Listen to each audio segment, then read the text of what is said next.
எத்தனை பேர் சொல்றீங்க நான் தேவனாலே பிறந்தவன்?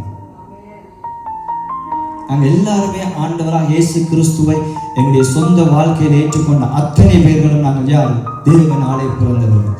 அப்ப தேவனாலே பிறந்து நாங்கள் என்ன செய்ய வேண்டும்? உலகத்தை ஜெயிக்கும்படியாகத்தான் தேவனுக்குள்ளே நாங்கள் ஏன் ஆண்டவர் எங்களை தெரிந்து கொண்டார்? பாவத்தில் இருந்தோம், அசுத்தத்தில் இருந்தோம், இருளில் இருந்தோம். தம்முடைய பிள்ளையாக மாற்றினதன் ஒரே ஒரு நோக்கம், நானும் நீங்கள் உலகத்தை என்ன செய்ய வேண்டும்? ஜெயிக்க வேண்டும். அந்த கிருபையையும் ரட்சிப்பையும் தேவன் கொடுக்கிறார். எங்களுடைய சாய்ட்டில நாங்கள் என்னத்தை கொடுக்கிறோம்? விசுவாசம். அநேக நேரத்தில் விசுவாசத்தின் குறைச்சல்கள் இருக்கலாம். அதான் ஆண்டவர் சீசர்களை பார்த்து சொன்னார், என்ன சொன்னார்? அற்ப விசுவாசம். விசுவாசம் இல்லை என்று ஆண்டவர் சொல்லல, அற்ப விசுவாசம். பிரச்சனை வராது என்று நாங்கள் சொல்லல. உலகத்தில் உங்களுக்கு உபத்திரவம் உண்டு. ஆகவே வந்தையாக ஒவ்வொரு பிரச்சனை முடிய இன்னொன்று, சில நேரம் இன்னொன்று முடிய சேர்ந்து ஒரு 3 சேர்ந்து 4 இப்படி வந்து கொண்டே இருக்கும். ஆனால் எங்களுக்கு தெரியும், உலகத்தில் இருப்பவனை பார்த்திலும் எனக்குள்ள இருக்கிறவர் தெரியும். பார்த்தீங்கன்னா அவர் விசுவாசத்தை குறித்து தான் அதிகமாக மேன்மைப்படுத்தான். விசுவாசத்தை குறித்து தான் பிரசங்கம் பண்ணினார். ஏதாவது ஒரு அற்புதம் செய்கிறதுக்கு முன்பதாக ஆண்டவர் கேட்டார், நீ என்ன விசுவாசிக்கிறாயா? ஆண்டவர் அவனுடைய விசுவாசத்தை கண்டு அந்த 100க்கு அதிபதி ஆண்டவர் சொல்றார், யூதருக்குள்ள இப்படிப்பட்ட விசுவாசத்தை நான் என்ன செய்யவில்லை, காணவில்லை. அப்படி தேவன் அவருடைய விசுவாசத்தின் படிதான் அற்புதங்களை வாழ்க்கையில் செய்வார். விசுவாசம் ஒரு மனிதனுக்குள்ள இருந்தால் அவன் கட்டாயமாக என்ன செய்வான்? நற்கிரியைகளை செய்வான். விசுவாசம் ஒரு மனிதனுக்குள்ள இருந்தால் அவன் கட்டாயம் என்ன செய்வான்? பரிசுத்தம் உள்ள வாழ்க்கை வாழ்வான். விசுவாசம் ஒரு மனிதனுக்குள்ள கட்டாயம் அவன் ஆண்டவரை என்ன செய்வான்? தேடுவான். விசுவாசம் ஒரு மனிதனுக்குள்ள இருந்தால் அவன் தினமும் ஆண்டவரோடு என்ன செய்வான்? உறவு கொள்வான். விசுவாசம் ஒரு மனிதனுக்குள்ள இருந்தால் அவன் தேவனுக்காக உபவாசம் இருப்பான், வேதத்தை வாசிப்பான், தேவ சமூகத்தில் இன்னும் அதிகமாக இருப்பான். ஒரு மனிதன் அதிலே ஆசை நாட்டம் இல்லை என்று சொன்னால் அவனுடைய எங்கே பிரச்சனை என்று சொன்னால் விசுவாசத்தில தான் குறையும். காணப்படுகிறவைகள் அநித்தியமானவைகள், காணப்படாதவைகள் நித்தியம். நானும் நீங்களும் விசுவாசத்தில் வாழ வேண்டுமாயிருந்தால் காணப்படாதவைகளை பார்த்து எங்களுடைய கண்களை என்ன செய்ய வேண்டும்? பழக்கிவிக்க வேண்டும். ஆண்டவர் எனக்கு கொடுத்த வாக்கு தத்தத்தை மட்டும் நான் நீங்கள் என்ன செய்யணும்? பார்க்க பழகுவோமாயிருந்தால் நிச்சயமாக நாங்கள் ஜெயமுள்ள வாழ்க்கைக்கு போக முடியும். நீங்க இப்ப இருக்கிற நிலைமை பயங்கரமா போக எப்படி இருக்கும்? தாழ்ந்து போற சூழ்நிலையா தான் இருக்கும். ஏன் என்று சொன்னால் உங்களுடைய விசுவாசத்தை வர்த்திக்கப்படுவது, இந்த விசுவாசத்தை நீங்கள் விசுவாசத்தின் எந்த நிலைமை இருக்கிறீங்க என்பதற்காக ஆண்டவரை அந்த சூழ்நிலையை என்ன செய்வார்? அனுமதிப்பார். பல ஆயிரங்களுக்கு தேவனை பயன்படுத்துவார். வாக்குத்தத்தம் ஆண்டவர் கொடுத்தார். 2 பேரையும் உங்களால் என்ன செய்ய முடியாது? சமாளிக்க இருக்கிற 2 பேரையும் சமாளிக்கிறாங்க. 25 வருஷம் ஆபரகாம் என்ன செய்யறாங்க? பொறுமையோடு இந்த வாக்கு தத்தத்தை நானும் நீங்களும் சுதந்திரித்துக் கொள்கிற பொழுது நடக்கிற காரியங்கள் சொல்லப்பட்ட காரியத்துக்கு எப்படி இருக்குமா? எதிர்மாறாகத்தான் இருக்கும். எகிப்திலிருந்து இஸ்ரவேல் ஜனங்களை தேவன் அழைத்து கொண்டு வந்த பொழுது வாக்கு தத்தம் பண்ணப்பட்ட பூமிக்கு அத்தனை பேரும் போனாங்களா? அத்தனை பேரும் போகல. எத்தனை பேர் போனது? காலேபு ஜோஷுவா தான். ஏன் மோசே போகல? ஏன் மோசே போகல? அடிக்க சொன்ன தண்ணிய அப்படித்தான் நானும். ஹல்லேலூயா. ஆண்டவராக இயேசுவின் நல்ல ஈடுகிற நாமத்திலே இந்த ஓய்வு நாள் ஆராதனைக்கு வந்திருக்கிறவர்கள் யாவரையும் அன்போடு கூட வாழ்த்துகிறேன், அன்போடு கூட வரவேற்கிறேன். கர்த்தர் நல்லவருடைய கிருபைகள் என்று உள்ளது. ஹல்லேலூயா. எத்தனை பேர் சந்தோஷமா இருக்கிறீங்க? இந்த ஏப்ரல் 4வது மாதம் இன்றைக்கு 12வது திகதியிலே கர்த்தர் எங்களை சுகபலத்தோடு அவர் காண செய்திருக்கிறார். ஆமென். எத்தனை பேருக்கு இன்றைக்கு தேவ சமூகத்துக்கு போக முடியாத நிலைமை, வியாதிகள், பிரச்சனைகள், ஏதோ ஒரு தடை. ஆனால் நானும் நீங்களும் இன்றைக்கு தேவ சமூகத்திலே வந்திருக்கிறோம் என்று சொன்னால் அது தேவன் முன்குறித்த நாள். ஹல்லேலூயா. அவருடைய அநாதி சிநேகிதத்தின்படி எங்களை நேசித்து தம்முடைய காருண்யத்தினால் எங்களை நிறைத்து கொண்ட ஆண்டவர் எங்கள் மத்தியிலே அவர் ஆசீர்வாடி கொண்டிருக்கிறார். ஆமென். விசேஷமாக இந்த நாளிலும் எங்கள் மத்தியிலே வந்திருக்கிற அன்பு சகோதரர்களை உங்கள் அன்போடு கூட இயேசுவின் நாமத்தில் வரவேற்கிறேன். சாரோன், சகோதரன் சாரோன், இயேசுவின் நாமத்திலே உங்களுக்கு நன்றி. தேவனோடு இன்றைய நாளில் எங்கள் மத்தியிலே நீங்கள் இணைந்து ஆண்டவரை ஆராதிக்க தேவன் கொடுத்த கிருபைக்காக ஆண்டவரை சோஸ்தரிக்கிறேன். ஆகவே கர்த்தர் தாமே உங்களை நிறைவாய் ஆசீர்வதிப்பாராக. அதுபோல சகோதரன் யோமேஷ் எங்கள் மத்தியிலே வந்திருக்கிறீங்க. உங்களுக்கும் எங்களுடைய மனமார்ந்த நன்றிகளையும் உங்களுக்கு அன்போடு கூட வாழ்த்துகிறோம். கர்த்தர் நல்லவர், அவருடைய கிருபைகள் என்றும் உள்ளது. ஹல்லேலூயா. தேவன் உயர்ந்தவர். ஆமென். அவர் உயர்ந்தவராயிருந்தும் தாழ்மை உள்ளவர்களாய் எங்களை என்ன செய்தார்? நோக்கி பார்க்கிற அப்படி நல்ல கர்த்தர். அவர் மறந்து விடுகிறவர் அல்ல, எங்களை தள்ளி விடுகிறவர் அல்ல, எங்களை புறக்கணிக்கிறவர் அல்ல. நீங்க எந்த சூழ்நிலையில இருந்தாலும், எப்படிப்பட்ட நிலையில இருந்தாலும் எங்களை நேசிக்கிற நல்ல ஆண்டவர். ஆமென். பலமுறை நாங்கள் தான் ஆண்டவரை விட்டு என்ன செய்திருக்கிறோம்? விலகி ஓடி இருக்கிறோம். தேவ சமூகத்தை விட்டு ஓடி இருக்கிறோம். அவருடைய பிரசன்ஸை விட்டு நாங்கள் விலகி இருக்கிறோம். ஆனால் எங்களுடைய ஆவியானவர் அவர் என்றும் எங்களை நேசிக்கிற நல்ல தேவனாக இருக்கிறார். ஆமென். ஆகவே தேவனுடைய வெளியேற பெற்ற வார்த்தைக்கு ஆதாரமாக திருப்பிக் கொள்ளுங்கள். 1 யோவான், புதிய பாட்டிலே 1 யோவான் 5வது அதிகாரம் 4வது வசனம்.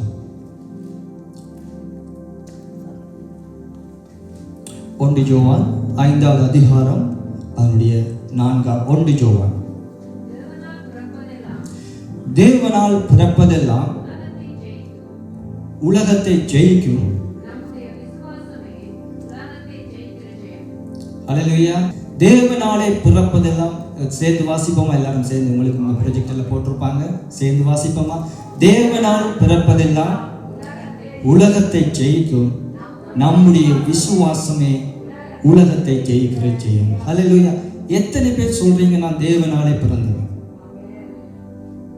நாங்க எல்லாருமே ஆண்டவராக இயேசு கிறிஸ்துவை எங்களுடைய சொந்த வாழ்க்கையில் ஏற்றுக்கொண்ட அத்தனை பேர்களும் நாங்கள் யார்?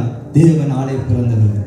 அப்ப தேவனாலே பிறந்த நாங்கள் என்ன செய்ய வேண்டும்? உலகத்தை ஜெயிக்கும்படியாகத்தான் தேவனுக்குள்ளே நாங்கள். ஏன் ஆண்டவர் எங்களை தெரிந்து கொண்டார்? பாவத்திலே இருந்தோம், அசுத்தத்திலே இருந்தோம், இருளிலே இருந்தோம். தம்முடைய பிள்ளையாக மாற்றினதன் ஒரே ஒரு நோக்கம், நானும் நீங்கள் உலகத்தை என்ன செய்ய வேண்டும்? ஜெயிக்க வேண்டும். உலகத்தில் உங்களுக்கு உபத்திரவம் உண்டு, ஆனாலும் திடன் கொள்ளுங்கள், நான் உலகத்தை ஜெயித்தேன். ஆண்டவர் சொல்ற, நான் உலகத்தை ஜெயித்தேன். ஆகவே நீங்கள் என்னுடைய பிள்ளைகளாக இருக்கிறபடியா நீங்கள் என்ன செய்ய வேண்டும்? உலகத்தை ஜெயிக்கிறவர்களாய் மாற வேண்டும். இன்னைக்கு நாம ஜெயிக்கிற சூழ்நிலையில இருக்கிறோமா? ஒரு வெற்றியுள்ள வாழ்க்கை நாங்கள் வாழ்கிறோமா? எந்த நிலைமையில இருக்கிறோம்? ஜெயிக்கும்படியாய் தெரிந்து கொள்ளப்பட்ட சந்ததி, ஜெயிக்கும்படியாய் அழைக்கப்பட்ட நாங்கள், அவருடைய இரத்தத்தால் மீட்கப்பட்ட நாங்கள் ஒரு வெற்றியுள்ள வாழ்க்கை வாழ்கிறோமா என்று ஒரு விஷய தேவ சமூகத்திலே எங்களை நிதானித்து பார்ப்போம். எத்தனை முறை ஜெயம் எடுத்து வாழ வேண்டிய நாங்கள் இன்றைக்கும் இல்லாவிட்டால் சூழ்நிலைகளுக்குள்ளே இருக்கிறோமா? சூழ்நிலைகள் நிமித்தம் சோர்ந்து போய் இருக்கிறோமா? சூழ்நிலைகளை மேற்கொள்ள வேண்டிய சந்ததி, சூழ்நிலையை எதிர்த்து போராட வேண்டிய தேவ பிள்ளைகளாகிய நாங்கள் எத்தனை முறைகள் சூழ்நிலைகளுக்கு உள்ளே இருக்கிறோம்? அல்லாவிட்டால் சூழ்நிலையிலிருந்து வெளியே வர முடியாதபடி இன்றைக்கு ஒரு அடைக்கப்பட்ட வாழ்க்கையில் இருக்கிறோமா என்று இன்று நாம் தேவ சமூகத்திலே ஆராய்ந்து பார்க்க போகிறோம். ஹல்லேலூயா. எத்தனை பேர் ஆயத்தமா இருக்கிறீங்க? ஆமென். ஆகவே ஒரு வார்த்தை சொல்லுகிறது, தேவனாலே பிறப்பதெல்லாம் உலகத்தை ஜெயிக்கும். யாருடைய விசுவாசம்? பக்கத்தில் பார்த்து சொல்லுங்க, நம்முடைய விசுவாசம். என்னுடைய விசுவாசம் தான் ஜெயம் உள்ளதாய் மாறும். விசுவாசம் இருக்கு. இன்னைக்கு நாம் எல்லாம் எப்படிப்பட்ட விசுவாசத்தினால் ஆண்டவரை ஏற்றுக்கொண்டோம்? உங்களுக்குள்ள விசுவாசம் இருந்ததால் தான் நீங்க ஏற்றுக்கொண்டீங்க. யாரும் சொல்ல முடியாது எனக்கு விசுவாசம் இல்லையே. ஏனென்றா தேவனுடைய வார்த்தை, அந்த சத்தியமுள்ள வார்த்தைகள் சுவிசேஷமா எங்களுக்கு அறிவிக்கப்பட்ட பொழுது நாங்கள் என்ன செய்தோம்? ஆண்டவர் நிச்சயமாகவே என்னை தப்புவிப்பார், நிச்சயமாகவே என்னை விடுவிப்பார், இந்த சூழ்நிலையில் ஒரு வெற்றியை ஆண்டவர் தருவார் என்று நாங்கள் என்ன செய்தோம்? விசுவாசித்தோம். அந்த விசுவாசத்தை ஆண்டவர் பார்த்து தான் தம்முடைய கிருபையினால் உங்களை என்ன செய்தார்? கிருபையினால் ரட்சிக்கப்பட்டோம். இது எங்களால் உண்டானதல்ல, அவருடைய ஈவு. அங்கே கிருபையையும் ரட்சிப்பையும் தேவன் கொடுக்கிறார். எங்களுடைய சாய்ட்டில் நாங்கள் என்னத்தை கொடுக்கிறோம்? விசுவாசம். ஆகவே நானும் நீங்களும் விசுவாசம் உடையவர்கள். இன்னைக்கு சொல்ல முடியாது அதெல்லாம் எனக்கு சரி வராது, நான் எல்லாம் விசுவாசத்தில் கொஞ்சம் குறைஞ்ச, நான் எனக்கெல்லாம் விசுவாசம் செயலாக்க முடியாது என்று நானும் நீங்களும் என்ன செய்ய முடியாது சொல்ல. விசுவாசத்தின் அளவுக்கு தக்கதாக ஆண்டவர் என்ன செய்கிறார்? கிரியை. இன்னைக்கு அநேக நேரத்தில் விசுவாசத்தின் குறைச்சல்கள் இருக்கலாம். அதான் ஆண்டவர் சீசர்களை பார்த்து சொன்னார், என்ன சொன்னார்? அற்ப விசுவாசி. விசுவாசம் இல்லை என்று ஆண்டவர் சொல்லல, அற்ப விசுவாசிகளே. இன்றைக்கு நாம் எந்த சூழ்நிலையில இருக்கிறோம்? ஜெயமுடைய வாழ்க்கை வாழ வேண்டுமா இருந்தால், ஒரு வெற்றியுடைய வாழ்க்கை வாழ வேண்டுமா இருந்தால், நானும் நீங்களும் எதிலே வளர்ச்சி அடைய வேண்டும் என்று சொன்னார்? விசுவாசத்திலே. ஆகவேதான் தேவன் இன்றைக்கு பாருங்க, எத்தனையோ சூழ்நிலை, ஜனங்கள் உலகத்தில் இருக்கிறவர்கள் எல்லாம் சூழ்நிலைகளுக்குள்ளே என்ன செய்கிறார்கள்? சூழ்நிலைகளில் இருக்கிறார்கள். சூழ்நிலைகளை மேற்கொள்ள முடியாதபடி அதற்குரிய வழியை பல விதங்களில் தேடுகிறார்கள். எப்படி நான் சமாதானத்தை பெற்றுக்கொள்வது, எப்படி நான் சந்தோஷத்தை பெற்றுக்கொள்வது, எப்படி நான் இந்த நிலைமையை மாற்றுவது என்று உலகத்தில் இருக்கிற மனிதர்கள் பாருங்க, தங்களால் முடியாவிட்டால் ஒன்றில் சாகிறார்கள், இல்லாத தற்கொலை செய்கிறார்கள், எப்படியோப்பட்ட தீர்மானங்களை எடுக்கிறார்கள்.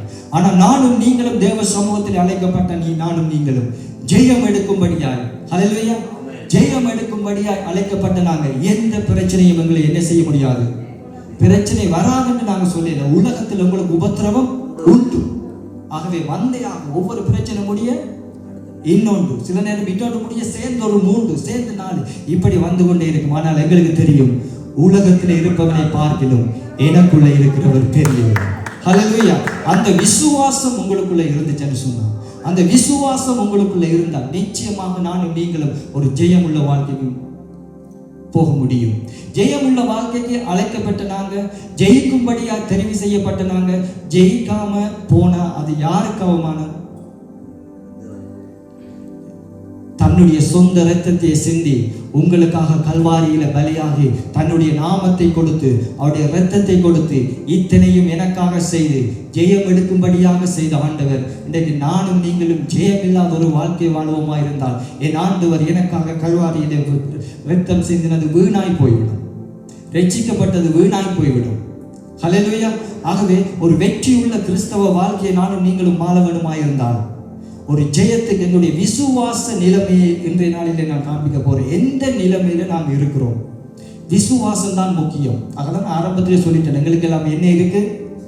விசுவாசம் தான். பிசாசு என்ன செய்வான்டா, பல வேளைகளில ஜெயம் எடுக்க முடியாதபடி சூழ்நிலைகளை கொண்டு வந்து என்ன செய்வான், போட்டு போட்டு போட்டு உங்களுடைய விசுவாசத்தின் நிலைமையை தான் என்ன செய்வான், தாக்குவான்.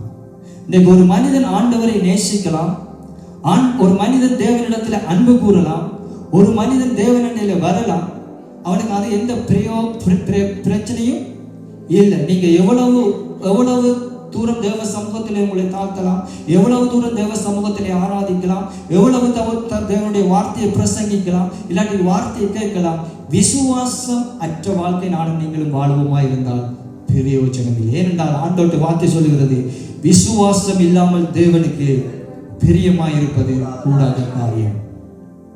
ஏன் ஆண்டவர் இயேசு கிறிஸ்து உயிரோடு வாழ்ந்த நாட்கள் நீங்க பாத்தீங்கன்னா அவர் விசுவாசத்தை குறித்து தான் அதிகமாய் மேன்மைப்படுத்தான், விசுவாசத்தை குறித்து தான் பிரசங்கம் பண்ணினான்.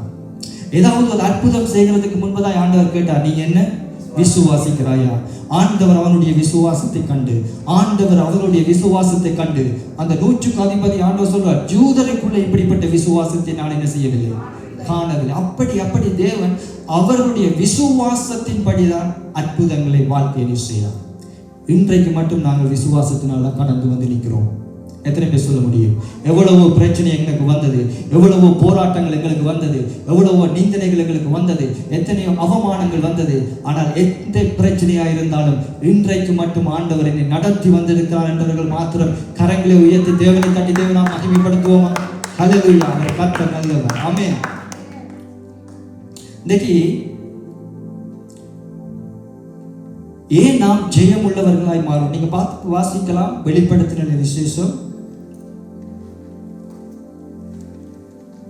2வது 3வது அதிகாரத்தில் நீங்க பார்த்தீங்கன்னா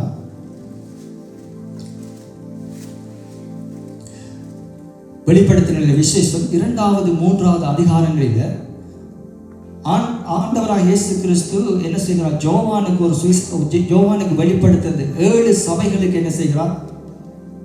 7 சபைகளை குறித்த காரியங்கள் நீங்க பார்க்கலாம். அந்த சபை, அந்த ஆசியாவில் இருக்கிற 7 சபைகள், எபேசு சபை, அப்படி திபிர்னா சபை, 7 சபைகளிலே அந்த சபைகள் செய்த காரியங்களை ஆண்டவர் சொல்லுகிறார். உங்களோட சைட்டில் என்ன பலம் உள்ளதா இருந்தது, உங்களோட சைட்டில் என்ன குறை உள்ளதா இருந்தது ஆண்டவர் சொல்லி போட்டு ஒவ்வொரு சபைக்கும் ஆண்டவர் பொதுவான ஒரு வார்த்தையை சொல்லுகிறார். நீங்க அதை மட்டும் வாசிங்க. 7வது வசனத்தை வாசிங்க. 2:7. ஆவியானவர் சபைக்கு சொல்லுகிறதை காதுள்ளவன் கேட்க கடவன். ஜெயம் கொள்ளுகிறவன் எவனோ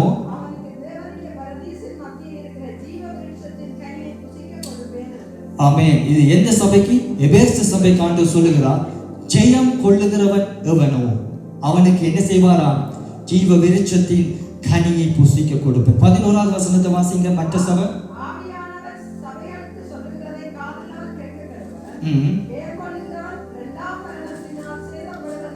ஜெயம் கொள்ளுகிறவன் இரண்டாம் மரணத்தினால் என்ன செய்யப்படுவதில்லை. இது எந்த சபைக்கு சொல்லுகிறான்? சிமிர்னா சபைக்கு சொல்லுகிறான். அப்ப எல்லா சபைக்கு நீங்க அடுத்த வாசிங்க 17வது வசனம். நீங்க கேட்க கடவன்.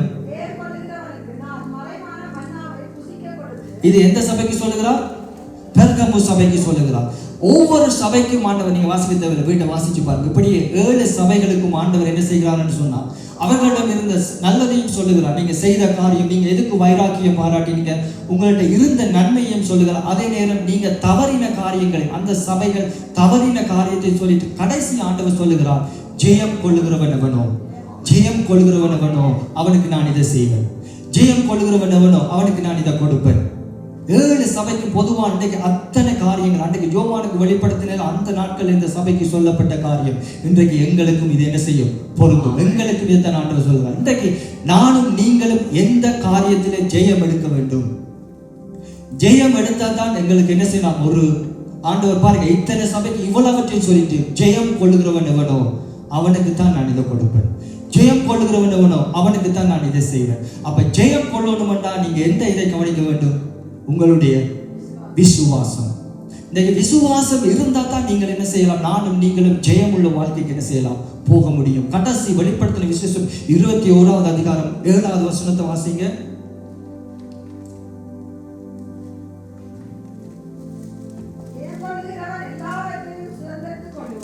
ஆமென். ஜெயம் கொள்ளுகிறவன் எல்லாவற்றையும் சுதந்தரித்துக் கொள்வான்.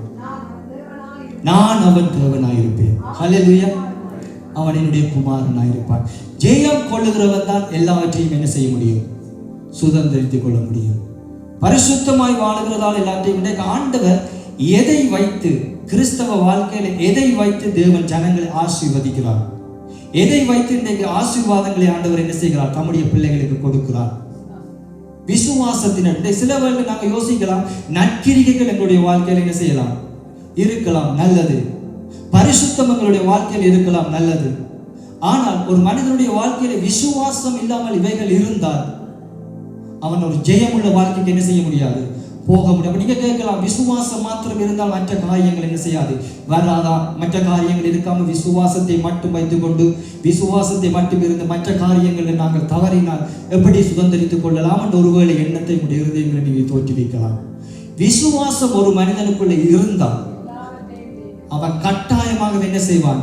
நற்கிரியைகளை செய்வான். விசுவாசம் ஒரு மனிதனுக்குள்ள இருந்து அவன் கட்டாயம் என்ன செய்வான்? பரிசுத்தம் உள்ள வாழ்க்கை வாழ்வான். விசுவாசம் ஒரு மனிதனுக்குள்ள கட்டாயம் அவன் ஆண்டவரை என்ன செய்வான்? தேடுவான். விசுவாசம் ஒரு மனிதனுக்குள்ள இருந்தால் அவன் தினமும் ஆண்டவரோடு என்ன செய்வான்? உறவு கொள்ளுவான்.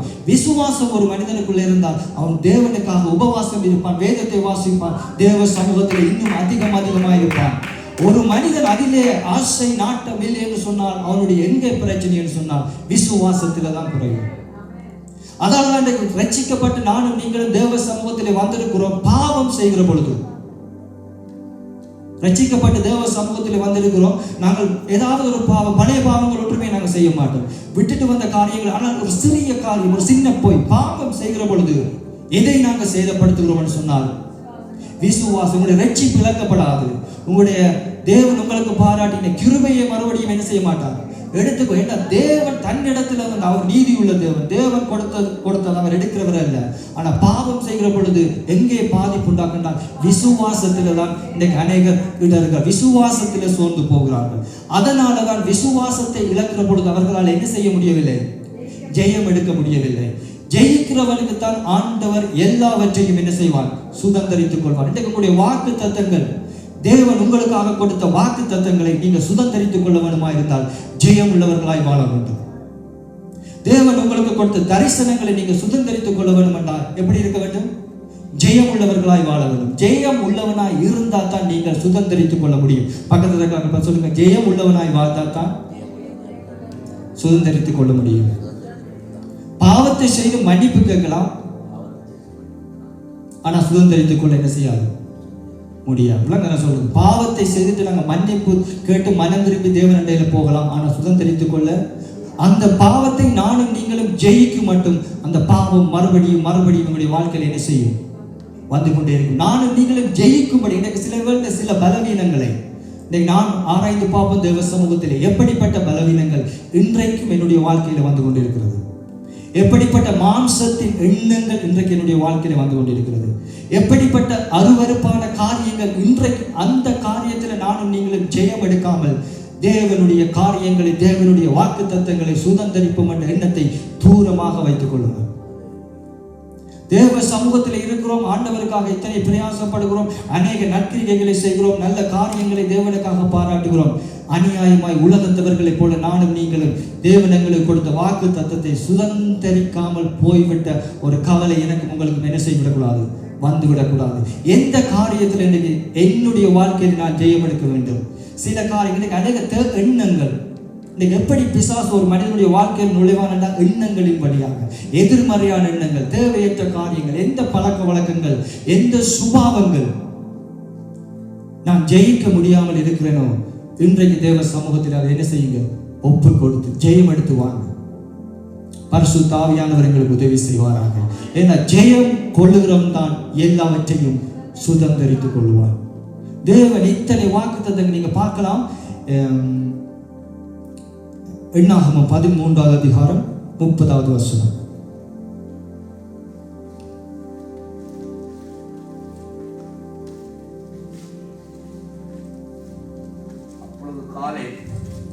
எண்ணாகமம்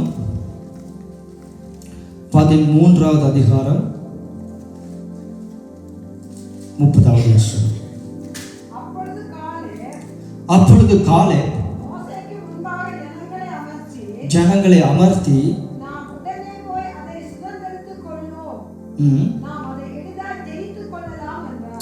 உடனே போய் அதை என்ன செய்வோம்? சுதந்திரித்துக் கொள்வோம். அதை எளிதாக என்ன செய்யலாம்? ஜெயித்துக் கொள்ளலாம் என்று யார் சொல்லுகிறது? காலேப். உங்களுக்கு தெரியும், மோசே 12 பேரை கானான் தேசத்தை வேவு பார்க்கும்படி என்ன செய்கிறார்? அனுப்புகிறார். 40 நாட்கள் அவர்கள் வேவு பார்த்து மறுபடியும் வருகிற பொழுது 2 பேர் சாதகமாய், அதாவது அதை நாங்கள் பிடித்துக் கொள்ளலாம், அதை கர்த்தர் நிச்சயமாக எங்களுக்கு கொடுப்பார், பாலும் தேனுகிற தேசம், நலமும் விசாலமான தேசத்தை ஆண்டவர் கொடுப்பார் என்று ஒரு குறைந்த 2 பேர் சொல்லுகிறாங்க. ஆனா மிச்சம் 10 பேர் என்ன செய்கிறார்கள்? அந்த தேசம் பெரிய தேசம், அது அரணிப்பான தேசம், அங்கே ராட்சதர்கள் இருக்கிறார்கள், அதை கஷ்டம், அது கடினம் என்று சொல்லி மிச்சம் 10 பேர் என்ன செய்கிறார்கள்? துர்ச்செய்தியை கொண்டு வருகிறார்கள். ஆனால் இந்த காலேப்புடைய வார்த்தையை நீங்க பார்த்தீங்கன்னு சொன்ன அவன் சொல்லுகிறான், என்ன செய்யணும்? சீக்கிரமாய் பாருங்க, 30வது வசனம், உடனே போய் அதை சுதந்திரித்துக் கொள்ள முடியும். அவனுடைய வார்த்தை பாருங்க, அந்த என்னென்று அந்த 10 பேர்ல 2 பேர் இப்படி பேசுகிறார்கள், 12 பேர்ல 2 பேர் இப்படி பேசுகிறார்கள், மிச்சம் 10 பேர் எப்படி பேசுகிறார்கள்?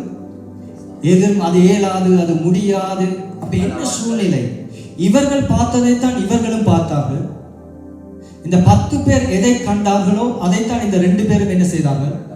பார்த்தார்கள். அப்ப ஏன் இவர்கள் இப்படி பேசுகிறார்கள்?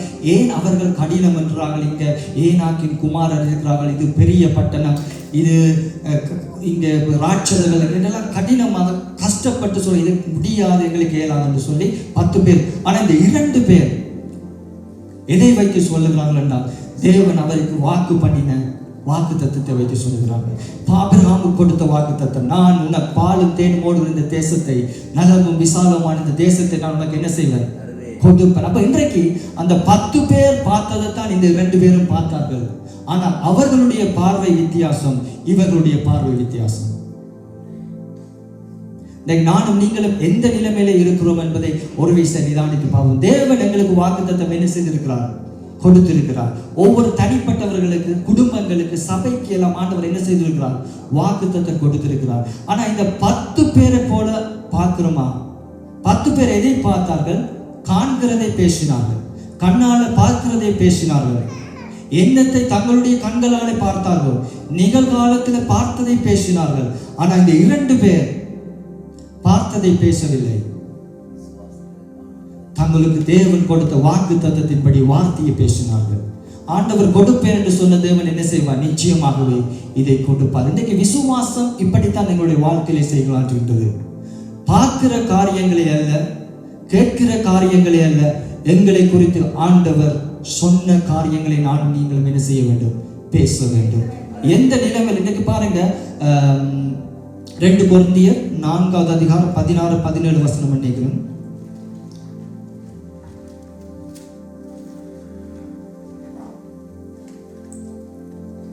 2 கொரிந்தியர் 4:16-17.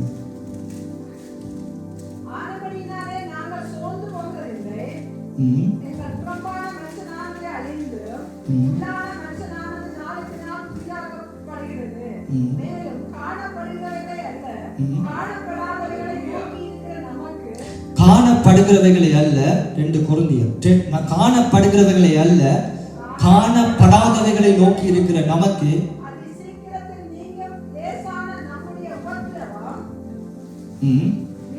அதிக நித்திய கன மகிமை உண்டு. ஆகவே காணப்படுகிறவைகளை அல்ல, காணப்படாதவைகளை நோக்கி இருக்கிறது. ஆனா இன்றைக்கு நாங்கள் எப்படிப்பட்ட சூழ்நிலையில வாழ்கிறோம் என்று சொன்னால், எங்களுடைய கண்களாலே பார்க்கிறதைத்தான் நாங்கள் இன்றைக்கு அநேக நேரத்தில் என்ன செய்கிறோம்? பேசுகிறோம். அதைத்தான் நாங்கள் சிந்திக்கிறோம். அதைத்தான் எங்களுடைய கண்களுக்கு முன்புக்கு நாங்கள் கொண்டு வருகிறோம்.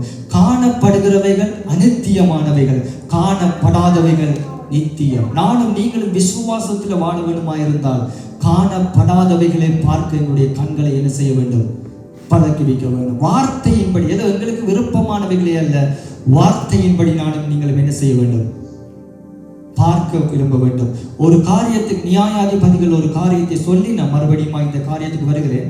பாருங்க, நியாயாதிபதிகள் ஆண்டவர் ஒரு காரியத்தை சொல்லுகிறார். 1:19 வசனம். நியாயாதிபதிகள் 1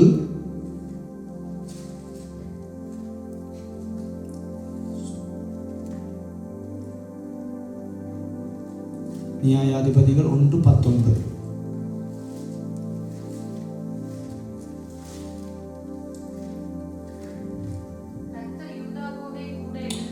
கர்த்தர் யூதாவோட கூட இருந்ததினால் மலை தேசத்தாரை துரத்தி விட்டார்கள். பள்ளத்தாக்கின் குடிகளுக்கு இருப்பு ரதங்கள் இருந்தபடியினால் அவர்களை துரத்த கூடாமல் போயிற்று. பாருங்க, கர்த்தர் யாரோடு இருந்தார்? யூதாவோடு இருந்தபடியா யாரை திரட்டினார்களாம்?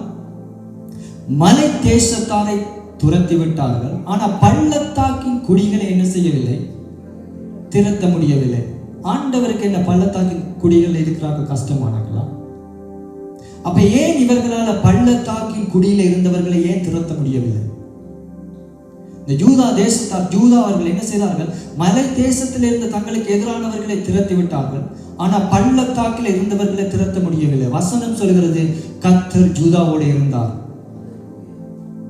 கர்த்தர் இருந்து ஒரு காரியத்தில ஜெயம், இன்னொரு காரியத்தில தோல்வி. காரணம் என்ன? தேவன் அவர்களோடு இருந்தார். வார்த்தை முதல் பகுதி சொல்கிறது, கர்த்தர் யூதாவோடு கூட இருந்தார். எங்களோடு கூட ஆண்டவர் என்ன செய்கிறார்? இருக்கிற இரத்தத்தால கழுவப்பட்ட அவருடைய பிள்ளைகளாக எங்களுக்குள்ள கிறிஸ்து மகிமையின் நம்பிக்கையா என்ன செய்கிறார்? வாசம் பண்ணுகிறார். ஆவியானவர் இருக்கிறார். ஆனா யூதா மலை தேசத்திலே இருந்தார்களை திரட்டி விடுறார். பள்ளத்தாக்கின் குடியிருப்பில் இருந்தவர்களை திரட்ட கூடாமல் போயிற்று. காரணம் என்ன? ஏன் அவர்களால் ஜெயம் எடுக்க முடியவில்லை? ஏன் இந்த யூதா கோத்திரத்தால் ஏன் இதை ஜெயம் எடுக்க முடியவில்லை? அதிலேயே சொல்லப்பட்டிருக்க இந்த வசனத்திலே அவர்கள் எதை பார்த்தார்கள் என்றால், பள்ளத்தாக்கின் குடிகளுக்கு இருப்பு ரதங்கள் இருந்தபடியால் என்ன செய்யப்பட்டார்கள்? இருப்பு ரதங்கள் இருந்தபடியால திரட்ட கூடாமல் போயிற்று. ஆண்டவரை விட இருப்பு ரதங்கள் பெருசா? அப்ப ஏன் இவர்களால் கூடாமல் போயிட்டு சொன்னால், அவர்கள் மலை தேசத்தில் இருந்தவர்களை தங்களால் ஆண்டவரால் முடியும், தங்களோடு ஆண்டவர் இருக்கிறார், திரட்டிவிட முடியும் என்று யோசித்தவர்கள் இங்க பள்ளத்தாக்கில் இருக்கிற ஜனங்களை திரட்டைக்கு அவர்கள் எதை பார்க்கிறார்கள்? ஆண்டவரை பார்க்கவில்லை, அவர்களிடம் இருந்த இருப்பு ரதங்களை பார்க்கிறார்கள். நானும் நீங்களும் என்ன பார்க்கிறோம் என்பதை பொறுத்து தான் விசுவாசம் செய்யலாற்றும். அன்றைக்கு ஜூதாவோடு கர்த்தர் இருந்தார். கர்த்தர் இருந்தும் அவர் ஒரு பகுதியில் என்ன செய்ய முடியவில்லை, ஜெயம் எடுக்க முடியவில்லை. நானும் நீங்களும் என்றவள் ஒரு நிமிஷம் ஆராய்ந்து பார்க்க போறோம். இன்னைக்கு பல காரியங்களை விசுவாசத்தினால ஜெயிக்க இருக்கிறோம், உண்மை. பல காரியங்களை விசுவாசத்தினால தேவனுடைய கிருபையோடு நாங்கள் மேற்கொண்டிருக்கிறோம், உண்மை. ஆனால் எந்த காரியத்தை இன்றைக்கும் ஜெயம் எடுக்க முடியாதபடி, இன்றைக்கும் அதிலே வெற்றி கொள்ள முடியாதபடி எதிலே இருக்கிறோம் என்பதை ஒரு விஷயம் நானும் நீங்கள் என்ன செய்ய வேண்டும், ஆராய்ந்து பார்க்க. ஆண்டவர் இருக்கிறார் தான். ஆண்டவரை விட அவங்களுடைய பார்வை இருப்பு ரதங்களில் இருந்ததால பள்ளத்தாக்கில் இருந்த எதிரிகளை திரட்ட முடியவில்லை. நானும் நீங்களும் எந்த சூழ்நிலையிலும், எப்படிப்பட்ட நேரத்திலும், எப்படிப்பட்ட நிலைமையிலையும் ஆண்டவராக இயேசு கிறிஸ்துவை எங்கள் கண்களுக்கு முன்பதாக எப்பொழுது என்ன செய்ய வேண்டும், பார்க்க வேண்டும். இயேசுவை எங்களுக்கு முன்பதாக சங்கீதக்காரன் தாவீது சொல்கிறான், அவரை எப்பொழுதும் எனக்கு முன்பாக வைத்திருக்கிறேன், அவர் இந்த வலது பாசத்தில் இருக்கிறபடியால் நான் என்ன செய்ய அசைக்கப்படுவதில்லை. பார்க்க வேண்டிய ஆண்டவரை பார்க்க விட்டுட்டு தங்களோடு இருந்த அந்த ஜூத ஜனம் ஆண்டவர் செய்த மலை தேசத்தில் இருந்தவர்களை திரட்டுறதுக்கு ஆண்டவர் கிருபையா இறங்கினதை விட்டுட்டு பள்ளத்தாக்கின் ஜனங்களுக்கு போயிருக்க அவங்கள்ட்ட இருந்த இருப்பு ரதங்களை பார்த்து பயம் உண்டாகுது, பயப்படுகிறார்கள். ஹல்லேலூயா. இன்னைக்கு சில காரியங்கள் எங்களுடைய வாழ்க்கையில நாம் ஒரு விஷயம் நிதானித்து பார்ப்போம். நாம் எந்த அடிப்படையில பார்க்கிறோமோ, இருக்கிறவர்களை பார்க்கிற காண்கிறவைகளை பார்ப்போமா இருந்தால் நானும் நீங்க விசுவாச வாழ்க்கையில் என்ன செய்து விடுவோம், தோல்வி அடைந்து விடுவோம். சில வேளையில எங்களை விட மற்றவர்கள் அதிகமான காரியங்களை வைத்திருக்க, எங்களை விட மற்றவர்கள் பலவான்களாய் இருக்கலாம், எங்களை விட மற்றவர்கள் ராட்சதர்களை போல இருக்கலாம், எங்களை விட எங்களுக்கு முன்பதாக இருக்கிற சூழ்நிலை பெரிதாக இருக்கலாம். அதை எங்களுடைய கண்களாலே பார்த்தோம் என்றால் விசுவாச ஓட்டத்தில் நானும் நீங்களும் தோற்று விடுவோம். இருக்கிற சூழ்நிலையில் அது மலை போல இருக்கலாம், எப்படிப்பட்டதா இருக்கலாம், அது இன்றைய சூழ்நிலையில் அது ஒரு தோல்வி போல என்ன நிலைமையில இருக்கலாம், அதை விடுங்க. ஆண்டவர் எனக்கு கொடுத்த வாக்கு தத்தத்தை மட்டும் நான் நீங்களும் என்ன செய்யணும், பார்க்க பழகுவோமாய் இருந்தால் நிச்சயமாகவே நாங்கள் ஜெயமுள்ள வாழ்க்கைக்கு போக முடியும். ஹல்லேலூயா. ஏதோ ஒன்றிலே ஜெயித்து ஏதோ ஒன்றிலே தோற்கும்படியாக தேவன் எங்களை என்ன செய்யவில்லை, முற்றும் ஜெயம் கொள்ளுகிறோம். நாம் நம்மில் அன்பு கூறுகிறவர்களாலே முற்றும் ஜெயம் கொள்ளுகிறவர்களாக இருக்கிறோம். ஹல்லேலூயா. இயேசு எனக்காக எல்லாவற்றையும் கல்வாரியில் அவர் செய்து முடித்தார். அவர் அழிக்க வேண்டிய பிசாசை அழித்தார், சத்துருவை அழித்தார், வானமண்டலத்தில் பொல்லாத ஆவிகளை அழித்தார். அத்தனை அதிகாரத்தையும் அவர் என்ன செய்தார், எனக்கு கொடுத்தார். ஜெயம் அவர் மூலமாய் நான் எப்பொழுதும் என்ன செய்ய முடியும், ஜெயம் எடுக்க அழைக்கப்பட்டு நான் ஜெயம் எடுக்க முடியும் என அவருடைய நாமம், அவருடைய இரத்தம் எனக்காக கொடுக்கப்பட்டிருக்கிறது. ஹல்லேலூயா. ஆகவே ஜூத கோத்திரம், அந்த ஜூதா ஜனங்கள் பாருங்க, ஏதோ ஒன்றில் சறுக்கி விட்டார்கள். நானும் நீங்களும் அந்த நிலைமைகள் என்ன செய்ய முடியாது, போகக்கூடாது. ஹல்லேலூயா. கர்த்தர் உங்களை ஆசீர்வதிப்பாராக. இப்போ மறுபடியும் என்னாகமத்துக்கு வாங்க. நாம் 13வது அதிகாரம் 30வது வசனம்.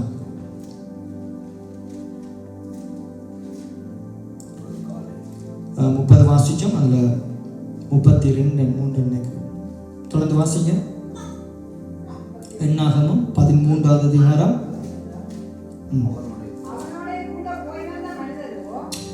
அவனோட கூட போய் வந்த மனிதரோ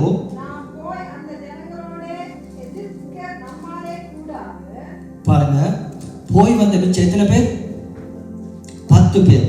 போய் வந்த ஜனங்க சொல்றாங்க நம்மளை எதிர்க்க கூடாது, நம்மை பார்த்திலும் பலவான்கள் என்ற. தொடர்ந்து வாசிங்க.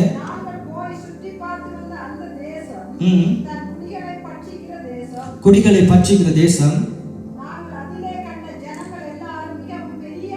மிகவும் பெரிய ஆட்கள்,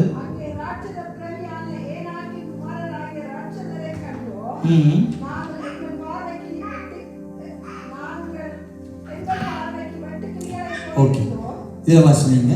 நாங்கள் எங்கள் பார்வையில் எப்படி விட்டு கிளியர். இன்னைக்கு ஏன் விசுவாசத்துக்கு தடை என்று சொன்னால், இன்னைக்கு ஏன் அந்த 10 பேர் பார்த்தாங்கன்னு சொன்னால், அவருடைய பார்வை எப்படி இருந்தது, நாங்கள் எங்களுடைய பார்வைக்கு விட்டு கிளியர். ஆண்டவர் அப்படியா சொன்னார். இவர்கள் தங்களை தாங்களே பார்க்கிற விதம். இந்த மனிதர்கள் சொல்கிறார்கள், நாங்கள் யார் பார்த்தது, புறஜாதியை பார்த்தாரா, இல்லை, தங்களை பார்த்து அந்த 10 பேர் சொல்கிறார்கள், நாங்கள் எங்களுடைய பார்வைக்கு வெட்டுக்கிளிகள். இன்றைக்கு பல வேளைகளில் நம்மை நாமே பார்ப்போமாக இருந்தால் விசுவாச வாழ்க்கையிலே தோற்று விடுவோம். அல்லேலூயா. நாம் நம்முடைய பார்வைக்கு பாருங்க, அவர்கள் நாம் நம்முடைய பார்வைக்கு வெட்டுக்கிளிகள் போல இருந்தோம்.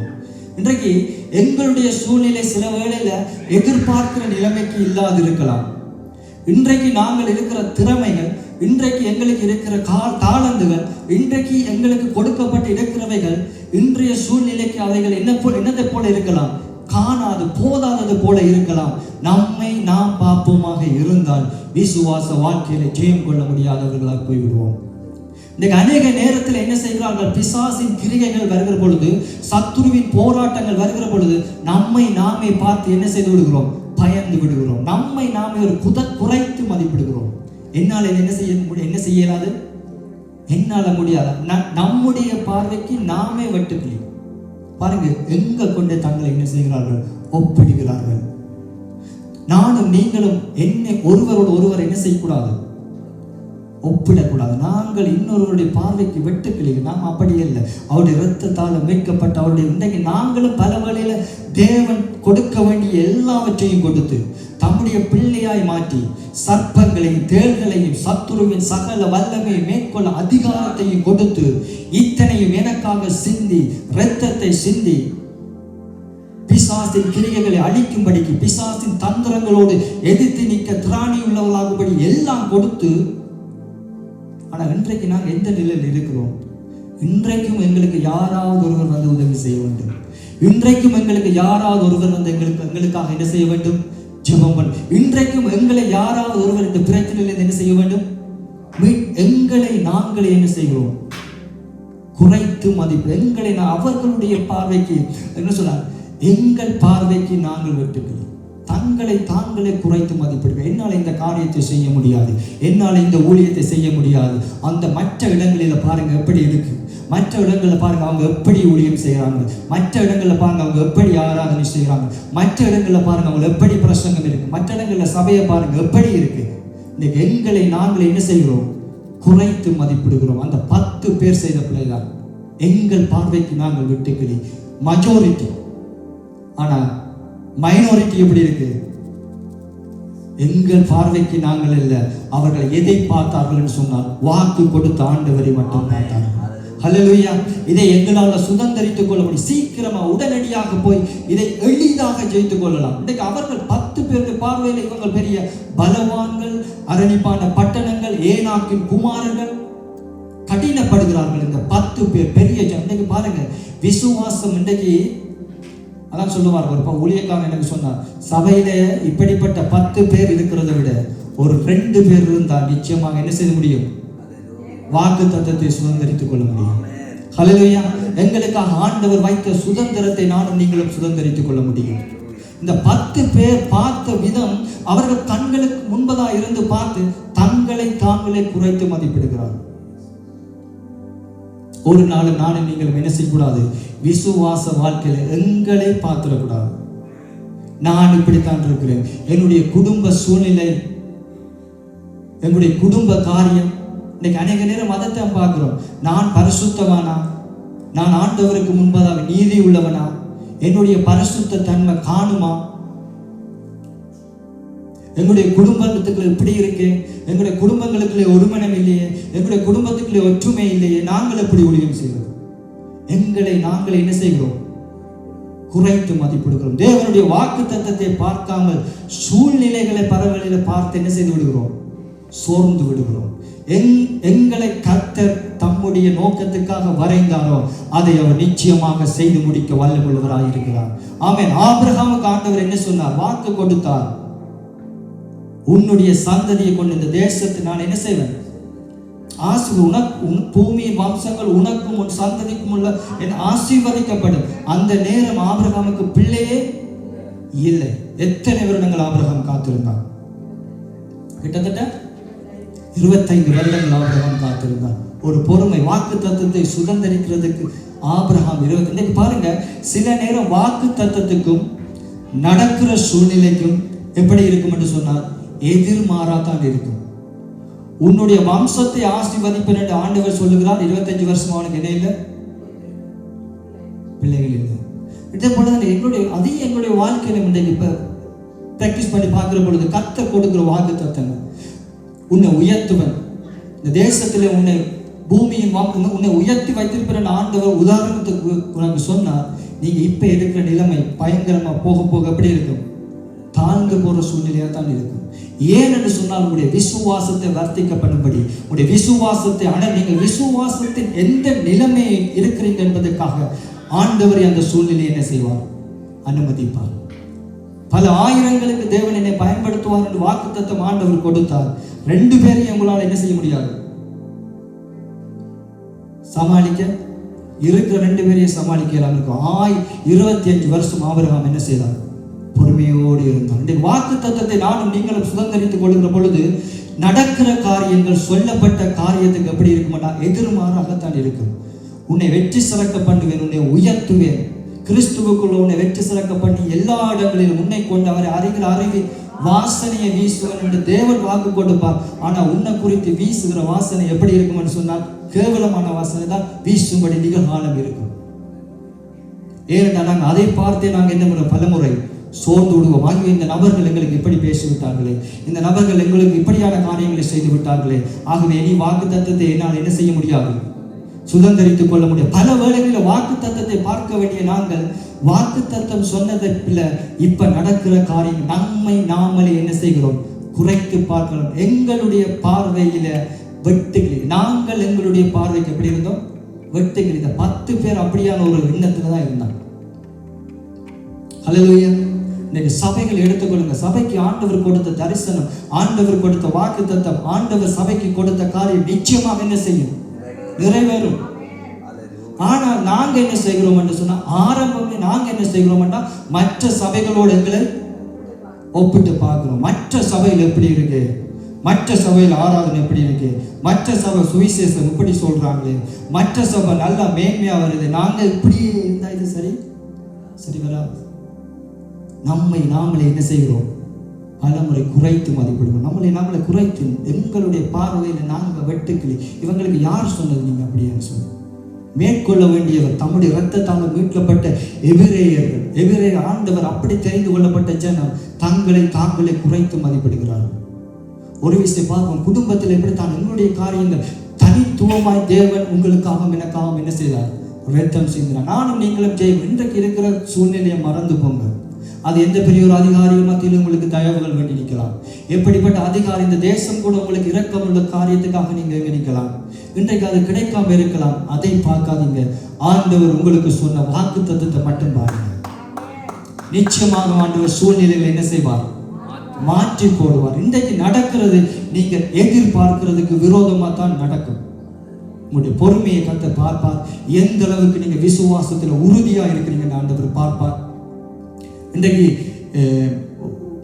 எகிப்து தேசத்தில இருந்து ஆண்டவர் மோசே கூடாக எகிப்திலிருந்து இஸ்ரவேல் ஜனங்களை தேவன் அழைத்து கொண்டு வந்த பொழுது வாக்குத்தத்தம் பண்ணப்பட்ட பூமிக்கு அத்தனை பேரும் போனாங்களா? அத்தனை பேரும் போகல. எத்தனை பேர் போனது? காலேபும் யோசுவா வந்தார். ஏன் மோசே போகல? ஏன் மோசே போகல? அடிக்க சொன்ன தண்ணியை அப்படித்தான் நானும் நினைச்சேன். வாசிங்க இருக்கா? என்னாகும் 20வது அதிகாரம் 12வது வசனம்.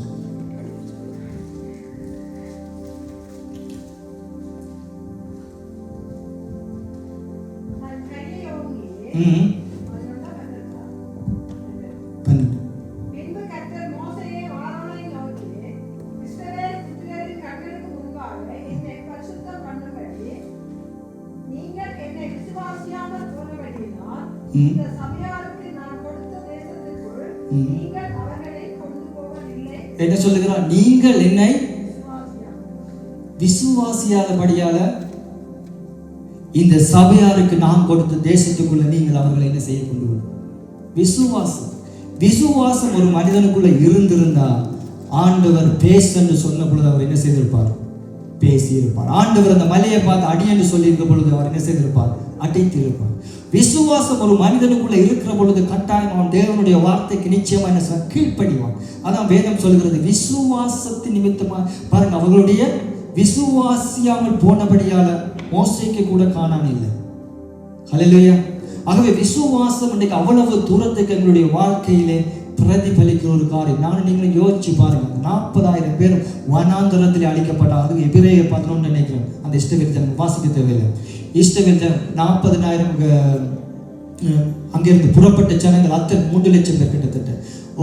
ஒருத்தருமே என்ன செய்யவில்லை, வாக்கு தத்தத்தை சுதந்திரித்துக் கொள்ளவில்லை. அழிக்க காரணம் அவருடைய அவிசுவாசம். ஆகவே நானும் நீங்களும் இன்னைக்கு பாருங்க, விசுவாசத்தின் வாழ்க்கையில வாழும்படியாக தெரிந்து கொள்ளப்பட்ட நாங்கள் எந்த நேரத்திலும் விசுவாசத்துக்கு முதலாவது தடை எங்களை நாங்களே என்ன செய்கிறது, பார்க்கிறது. அவர்கள் தங்களுடைய பார்வைக்கு தாங்களே வெட்டுக்களி என்றுகிறார்கள். இதனாலதான் அந்த 10 பேரும் என்ன செய்ய முடியவில்லை, சுதந்திரித்துக் கொள்ள முடியாமல் போய்விட்டது. தேவ சனமே, தேவ பிள்ளைகளால் தேவ சமூகத்திலே வந்திருக்கிறோம். எம்மை நாம் ஆராய்ந்து ஒரு விஷயம் பார்ப்போம்.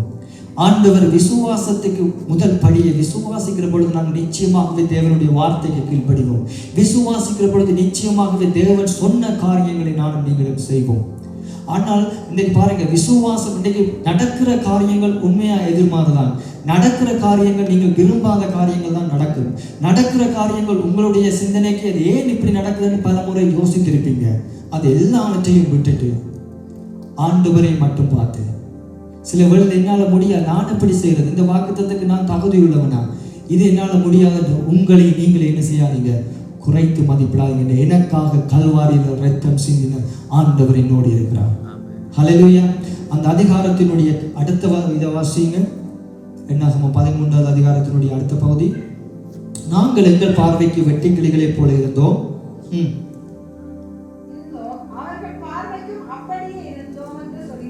அவர்கள் பார்வைக்கும் அப்படி இருந்தது. அவர்களுடைய பார்வைக்கு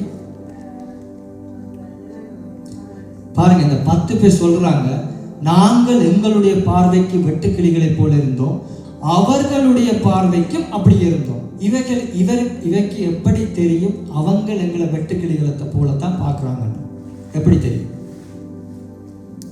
இப்ப நாங்கள் எங்களுடைய பார்வைக்கு 10 பேர் சொல்றாங்க, நாங்கள் எங்களுடைய பார்வைக்கு வெட்டுக்கிளி தான், அதே போல அவர்களுடைய பார்வைக்கு நாங்க எப்படி இருக்கிறோம், அது எப்படி இவைக்கு தெரியும்? கற்பனை.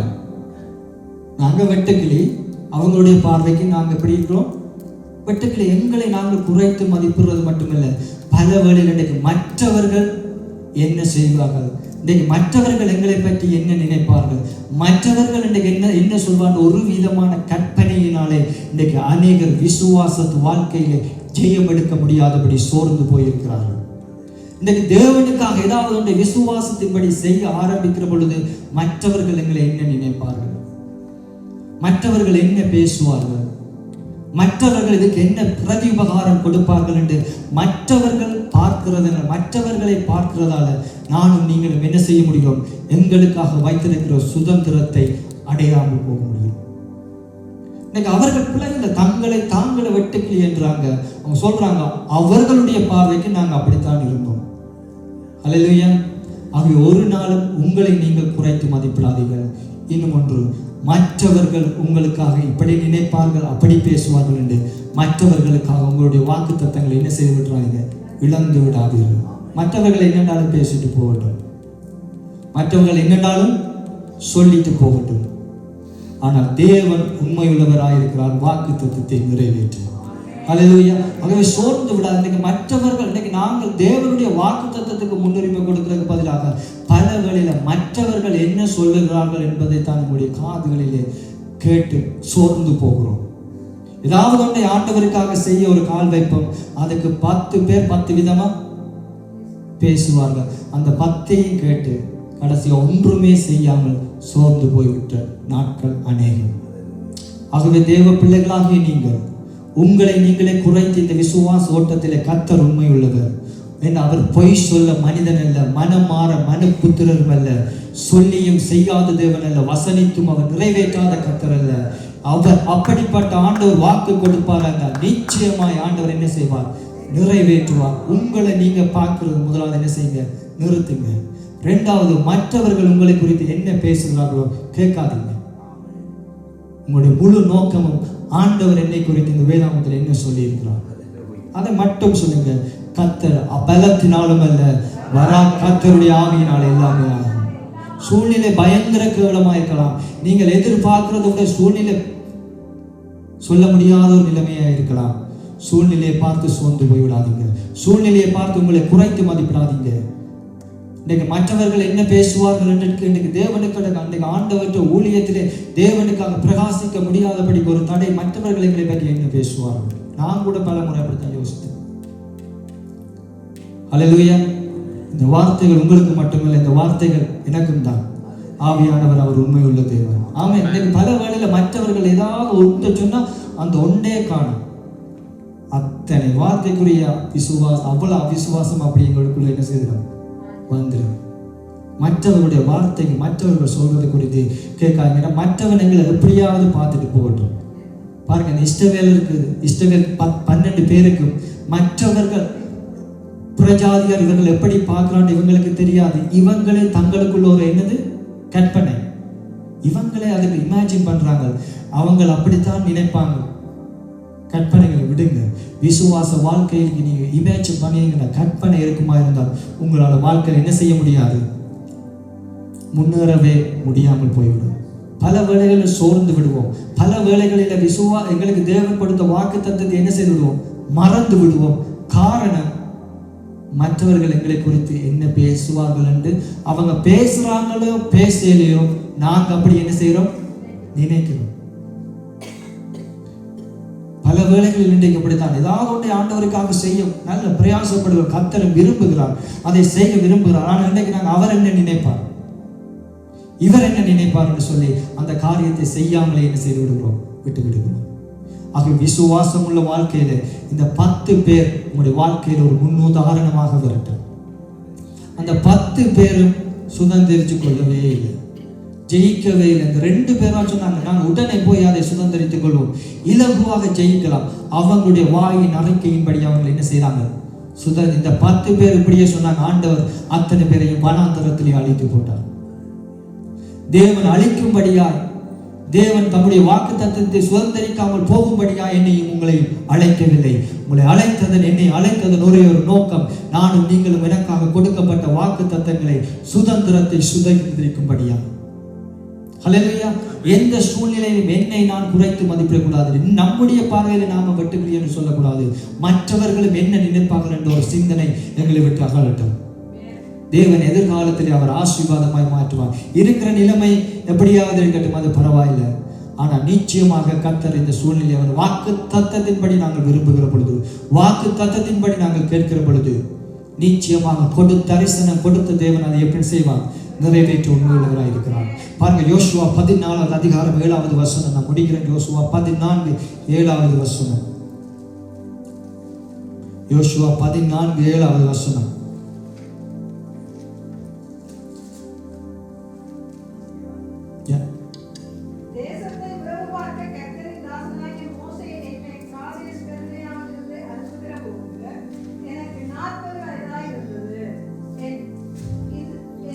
என் இருதயத்தில் உள்ளபடி அவனுக்கு மறு செய்தி கொண்டு வந்த. யார் சொல்லுகிறது என்றால் காலேப். என்னுடைய இருதயத்தில் உள்ளபடி அவனுக்கு என்ன செய்த, மறு செய்தி. அந்த செய்தி தான் நாங்கள் 13வது அதிகாரம் என்னாகமத்தில் வாசிச்சோம். நாங்கள் உடனே போய் அதை என்ன செய்து சுதந்திரம். இந்த செய்தி காலேப்புக்கு எங்க இருந்ததுன்னு சொன்னால் அவருடைய இருதயத்துக்கு இருந்தது. பாருங்க, விசுவாசம் இதுதான். இன்னைக்கு பல வேளைகளில எங்களுக்கு தெரியாது, இருதயத்துக்குள்ள வேறொரு எண்ணம் இருக்கும், ஆனா வெளியால வேறொன்று நாங்க என்ன செய்வோம், பேசுவோம். இன்னைக்கு அநேக கிறிஸ்தவர்கள் இந்த நிலைமை இல்லாமல் இருதயத்துக்கு உள்ளதென்று பேசுறதே, உள்ளதை உள்ளதென்றும் இல்லாததை இல்லாதென்றும் பேச நானும் நீங்களும் என்ன செய்ய வேண்டும், பழக வேண்டும். காலேப் பாருங்க, அவனுடைய இருதயத்துக்குள்ள இருந்துச்சு, இதை இலகுவா பிடிக்கலாம். தேவன் பாலும் தேனும் நலமும் ஓடுற இந்த விசாலமான தேசத்தை எங்களுக்கு கொடுப்பார் என்ற எண்ணம் அவனுடைய இருதயத்துக்குள்ள இருந்தது. இருதயத்துக்குள்ள இருந்தது அவன் பேசினான். ஒரு விஷயம் யோசித்துப்பா, எத்தனை முறை நாங்கள் தேவ சமூகத்தில் ஆண்டவரே, நான் கூட விசுவாசத்தை குறித்து பிரசங்கம் பண்ணலாம், ஆனா இருதயத்தில் அவ்விசுவாசம் உடையவனா என்ன செய்யலாம். இதாலதான் இன்றைக்கு கிரியைகளை காண்பிக்க ஆவியானவர் சபைகளில் எழுப்புதலை உண்டாக்க ஆவியானவர் முடியாமைக்குள்ள காரணம், இருதயத்தில் உள்ளதை யாருமே நாங்கள் என்ன செய்யறதில்லை, பேசுகிறது இல்லை. மற்றவர்கள் பார்க்கிறார்கள் என்று பேசுவோம், மற்றவர்கள் என்ன நினைப்பார்கள் என்று பேசுவோம். மற்றவர்கள் என்னை குறித்து எதிர்மறையான காரியங்களை கொண்டுருவாங்கன்னு அவங்கள புகழ்ந்து பேசுவோம். ஆனா இருதயத்துக்குள்ள இவன் எல்லாம் ஒரு மனுஷன், இவரெல்லாம் ஒரு பாஸ்டர். அப்படிதான் இருதயத்துக்குள்ள வேற எண்ணம், இருதயத்துக்குள்ள ஒரு வேற காரியம். ஆனா பேசுறது எப்படி? கிரியை நடப்பிக்கவே முடியாது. இன்னைக்கு காலை ஒரு உண்மையான உத்தமமுள்ள மனிதனாய் தேவ சமூகத்தில் இன்னைக்கு பாருங்க, அவன் இருதயத்துல இருந்ததை பேசலாம். ஒருவேளை உங்களுடைய இருதயத்துக்கு தேவையற்ற எண்ணங்கள், இருதயத்துல பொல்லாத காரியங்கள் இருந்தால் அதுல முதலாவது என்ன செய்யுங்க? ஜெயம் எடுக்கிறவனாய் நீங்களும் மாறும். இன்னைக்கு அதனால தான் விசுவாசம் எங்களுடைய வாழ்க்கையில் என்ன செய்ய முடியாதபடிகளுக்கு, செயற்பட முடியாதபடிக்கு காரணம் இருதயத்தில் உள்ளதை பேசாமல். ஆனா அவனுக்கு இருதயத்தில் அவன் விருப்பம் இருக்கல. இருதயத்தில் அவனுக்குள்ள என்ன இருந்தது? தேவனுடைய வார்த்தை. அவன் தேவனுடைய வாக்கு தத்தத்தின்படி தான் பேசணும். அதைத்தான் இருதயத்துக்குள்ள வச்சிருந்தான். காலை நானும் நீங்கள் நம்முடைய இருதயங்களை வாய்களினால் எப்படி நிரப்பணும் சொன்னார்.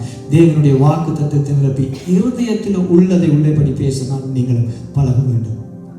இல்லாவிட்ட மாய்மாலம் பண்ணுகிறவர்களை போல நாங்கள் என்ன செய்து விடுவோம்? மாறி வாக்கு தத்தத்தை சுதந்திரித்துக் கொள்ளாமல் ஜெயமுள்ள வாழ்க்கைக்கு போய்விட முடியாது. உண்மையை உண்மை போல பேசணும். சரியை சரி என்றும் பிழையை பிழை என்று பேச நானும் நீங்கள் பழகணும். அதுதான் தேவன் விரும்புகிற காரியம். பாருங்க, இந்த காலை உண்மையிலே ஒரு விசுவாசத்துக்கு ஒரு எடுத்துக்காட்டு. எப்படி அவன் சுதந்திரித்த, இதன் மூலம் இது எங்களுக்கு சம்பவம் அல்ல, இதை கற்பதால் எங்களுக்கு ஒரு பிரச்சனையும் ஒரு இதுவும் இல்லை. ஆனால் இதன் மூலம் வருகிற சத்தியம் நிச்சயமாக எங்களை என்ன செய்யும்? விடுதலையாக்கும். இந்த காலை அதே 12வது வசனத்துல யோசுவாக்கு என்ன சொல்லுகிறார் பாருங்க. ஆகையால் கர்த்தர் அந்நாளிலே சொன்ன இந்த மலை நாட்டை எனக்கு தாரும். யாருக்கு சொல்லுகிறார்? காலேபு யோசுவாக்கு சொல்லுகிறார். யோசுவாக்கு சொல்லுகிறார், அங்கே ஏனாக்கியரும் அரணிப்பான பெரிய பட்டணங்களும் உண்டென்று நீர் அந்நாளிலே கேள்விப்பட்டீரே. கர்த்தர் என்னோடு இருப்பாரானால் கர்த்தர் சொன்னபடி அவர்களை துரத்தி விடுவேன் என்றான். காலேபுடைய விசுவாச அறிக்கை பாருங்க. கர்த்தர் சொன்னபடி நான் அவர்களை என்ன செய்து விடுவேன்? துரத்தி விடுவேன். ஆகையால இந்த மலை நாட்டை எனக்கு தாரும் என்று சொல்லி எங்க நின்று காலேப் கேட்கிறார்?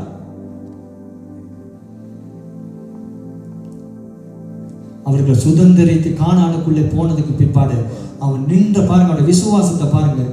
அந்த மலை நாட்டில் நின்று கொண்டு இந்த மலை நாட்டை எனக்கு தாரும், அங்கே ஏனாக்கிரும் அரணியான பெரிய பட்டணங்கள் உண்டு நீர் அந்நாளிலே கேள்விப்பட்டீரே. கர்த்தர் என்னோடு இருந்தால் கர்த்தர் சொன்னபடி அவர்களை துரத்தி விடுவோம் அல்ல, துரத்தி விடுவேன். பாருங்க எப்படிப்பட்ட ஒரு விசுவாசம்!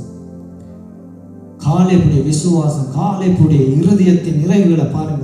அவன் தேவனுடைய வாக்கு தத்தத்தை தான் இருதயத்தில் வைத்திருந்தான். தன்னை குறித்து ஆண்டவர் விரும்பின, ஆண்டவர் சொன்ன வாக்கு தத்தத்தை இருதயத்தில் வைத்திருந்தான், வார்த்தை இருதயத்தில் வைத்திருந்தான்.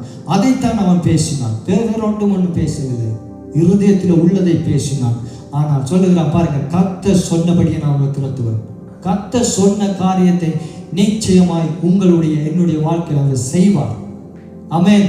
எத்தனை பேர் விசுவாசிக்கிறீங்க? ஆண்டவர் செய்வார், கர்த்தர் செய்வார். ஆமென். சொன்னபடி கர்த்தர் செய்வார். அவர் சொன்ன தேவன், அவர் உண்மை உள்ள தேவன். ஆமென். மனிதன் அல்ல, மனிதன் மாறுவான், ஆனால் தேவன் மாறாதவர். ஹல்லேலூயா. பாருங்க, இப்படிப்பட்ட காலேபின் சுபாவங்கள் எங்களுக்குள்ள வர வேண்டும். நீ அந்த தேசத்தை கொடுங்க, இல்லை இந்த தேசத்தை கொடுங்க. அவன் இந்த இடத்துல என்று சொல்றான், இந்த தேசத்துல இதை தாங்க, இந்த மலை இதை தாங்க, நான் திரத்தி விடுவேன். எப்படி நான் திரத்துவேன்டா? கர்த்தர் என்னோடு இருப்பார். அது கர்த்தர் என்னோடு இருப்பாரானா நான் திரத்திடுவேன். தனி ஒரு மனிதனாய் அவன் தீர்மானத்தை எடுக்கிறான். அவனுடைய வைராக்கியத்தை பாருங்க. ரெண்டாவது அவனுடைய பலத்தை பாருங்க.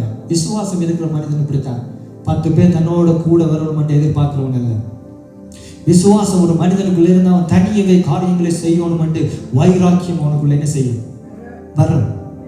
காலை பதக்கு ஒரு முன் உதாரணம் பாருங்க. அரணிப்பான பெரிய பட்டணம் தான், ஆனா நான் தனியவே என்ன செய்வேன்? ஏனாக்கியரையும் அங்கே இருக்கிற எல்லாரையும் நான் என்ன செய்து விடுவேன்? அப்படிப்பட்ட விசுவாசத்துக்கு தைரியம் வேணும். இன்னைக்கு அநேகருக்கு பாருங்க, தைரியமே விசுவாசம் உள்ள மனிதன். அதான் தாவீது. இப்ப தாவீதுக்கெல்லாம் போகலாம் நேரம் இல்லை. தைரியம். தனி ஒருவன் வந்து அன்றைக்கு பாருங்க பார்த்து தனிய பேசுகிறான் பெலிஸ்தனை பார்த்து. இன்றைக்கு கர்த்தர் உன்னை என்னுடைய கைகளில் ஒப்பு கொடுப்பார். விசுவாசம் உள்ளவனுடைய வாழ்க்கையில் தைரியம் நிச்சயமாக என்ன செய்யும்? இருக்கு.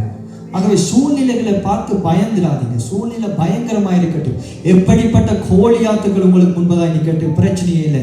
எப்படிப்பட்ட மலைகள் உங்களுக்கு முன்பதாக நிக்கட்டும், பிரச்சனையே இல்லை. எப்படிப்பட்ட நிலைமைகள் உங்களுக்கு முன்பதாக இருக்கட்டும், பிரச்சனை இல்லை. வாக்கு சொன்னத உண்மையுள்ள ஆண்டவர் உங்களோடு இருக்கிறார். ஆமென். ஒரு நாளும் உங்களை குறைத்து மதிப்பிடாதீங்க. எங்களுடைய பார்வையில் நாங்கள் எப்படி, எங்களுடைய ஃபேமிலி பேக்ரவுண்ட் இப்படி, எங்களால் முடியாது, எங்களுக்கு பைபிள் பெருசா தெரியாது, இந்த இதில் சொல்லப்பட்ட வார்த்தை ஒன்றுமே தேவையில்லை. விசுவாசம் உள்ள அறிக்கை இருந்தால் போதும், ஆண்டவர் நிச்சயமாக கனம் பண்ணுவார். ஆண்டவரை நம்பினா போதும், மிச்சம் எல்லாவற்றையும் கர்த்தர் பார்த்துக் கொள்வார். ஹல்லேலூயா. ஆகவே பயந்து விடாதீங்க, சோர்ந்து விடாதீங்க. ஜெயம் உள்ளவர்களா இந்த தேசத்துல கர்த்தர் வாழ வைப்பார். ஆமென். இன்னைக்கு மனிதர்கள் என்ன நினைக்கலாம், இப்படியும் போசலாம், எப்படியும் செய்யலாம், இவங்களை அழித்து விடுவோம், அழித்து விட்டோம், இவங்களால் இனி எழும்பேலாது, இவங்களால் இனி ஒன்றுமே செய்ய முடியாது, இப்படித்தான் மனிதர் நினைக்கலாம். ஆனா தேவன் வாக்கு கொடுத்த வார்த்தையின்படி உங்களை நடத்தும் மகிழராக இருக்கிறார். கிறிஸ்துவை நோக்கி உங்களுடைய அழைக்கப்பட்ட ஓட்டத்தை என்ன செய்யுங்க, ஓடுங்க. வேறு ஒன்றுமே பார்க்காதீங்க. அக்கம் பக்கம் மற்றவர்கள் என்ன பேசுகிறார்கள், மற்றவர்கள் என்ன நினைக்கிறார்கள், ஒன்றுமே பார்க்காம வாக்கு தத்துவத்தை மாற்றம் உங்களுடைய இருதயத்தில் வைத்து வாக்கு தத்துவத்தை உங்களுடைய ஆவிக்குரிய கண்களால பாருங்க. இப்ப இருக்கிற சூழ்நிலைகளை பார்த்தா நாங்க சோர்ந்து விடுவோம். இப்ப இருக்கிற அதுக்கு எதிர்மாறாத்தான் இருக்கும். ஒன்றுமே சாதகமா இல்லை, பாதகமா தனக்கு அவலாத்தையும் விட்டுட்டு தேவன் எனக்காக எதிர்காலத்தில் வைத்திருக்கிறது ஆவிக்குரிய கண்களினால பார்க்க பழகிற பொழுது நிச்சயமாய் நானும் நீங்களும் சுதந்திரித்துக் கொள்வோம். ஆமென். ஆகவே தேவன் தாமே உங்களை நிச்சயமாக ஆசீர்வதிப்பார். எத்தனை பேருக்கு இன்றைய வார்த்தை ஆசீர்வாதமாக இருந்துச்சு? அல்லேலூயா. ஆகவே விசுவாசத்துல பலப்படுங்க. விசுவாசம் எப்படி வரும்? ஒரு மனிதனுக்குள்ள விசுவாசம் எப்படி வரும்? அதை மட்டும் சொல்லி வரும். எப்படி வரும் ஒரு மனிதனுக்குள்ள விசுவாசம்? விசுவாசம் எப்படி வர்த்திக்கப்படுறது? விசுவாசத்தை எப்படி நாங்க கூட்டுறது? விசுவாசம் கேள்வியினால வரும்.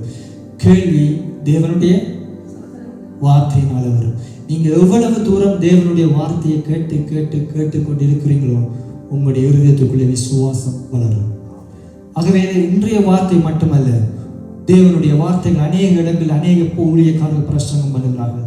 நல்லவற்றை தெரிந்தெடுத்து ஆண்டவர் நாம் கேட்டுக்கொண்டே இருங்க. கேட்க கேட்க கேட்க விசுவாசம் கேள்வியினால தான் வரும். ஹியரிங், கேட்க கேட்க உங்களுடைய வாழ்க்கையில விசுவாசம் வரும். விசுவாசம் வருகிற பொழுது நீங்களாவே சூழ்நிலைகளை என்ன செய்வீங்க, மாற்றுகிற நல்ல ஒரு போர்ச்சவர்கள் ஆண்டவருக்கு முன்னுக்கு நிற்க முடியும். ஹல்லேலூயா. ஆகவே ஜெயம் எடுக்க முடியும். நாம் யாவரும் தேவ சமூகத்தில் எழுந்து நின்றவர்களாய் ஒரு விசை கண்களை மூடி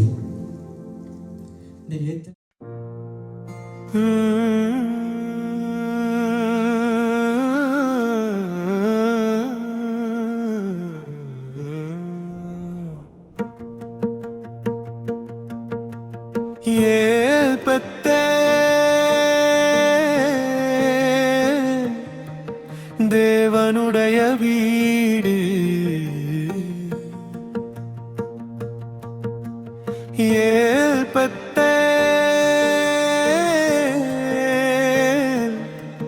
தரிசனத்தின் இடம்.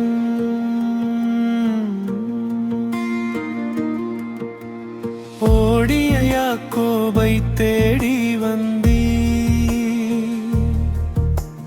தனிமையிலே பேசினீ,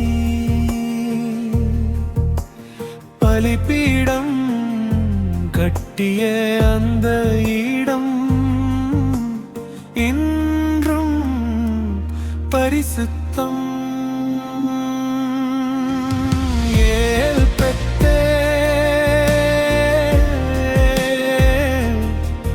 தேவனுடைய வீடு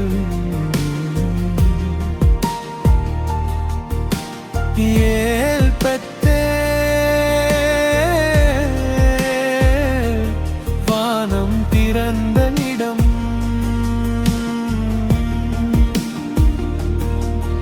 எங்கே நீ தரிசனமாவீர், இங்கே வாக்குத்தத்தம் நிறைவேறும்.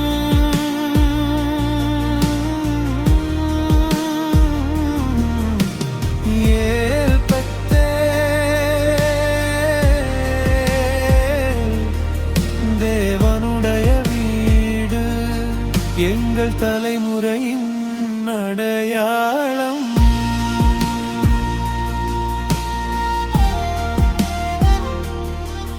நான் சர்வவல்ல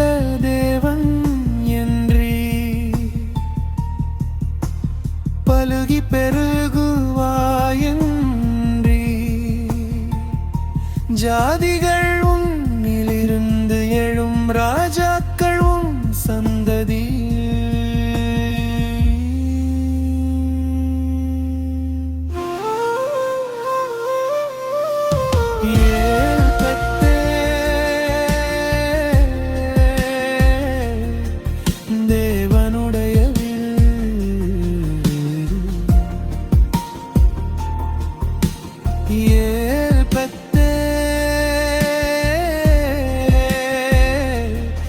ஆசீர்வாதத்தின் இடம்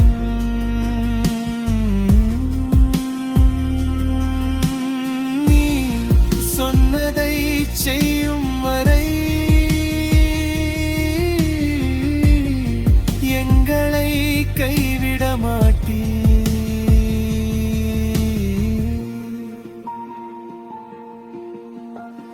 இதோ வானத்தில் சிங்காசனம் மகிமையால் நிறைந்தது, மின்னலும் இடியும் சத்தமும் பரிசுத்தர் பரிசுத்தர்.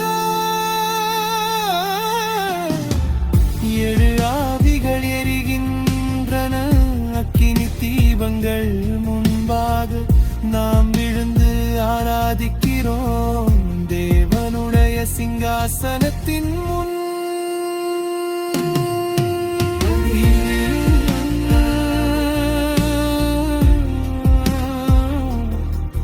தேவனுடைய வீடும் ஏல் பெற்ற வானமும் பூமியும் சந்திக்கும் இடம்.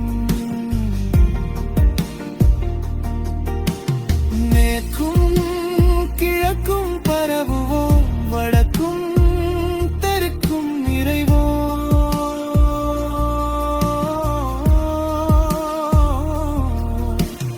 எங்களிலும் எங்கள் சந்ததியிலும் பூமி ஆசீர்வதிக்கப்படும்.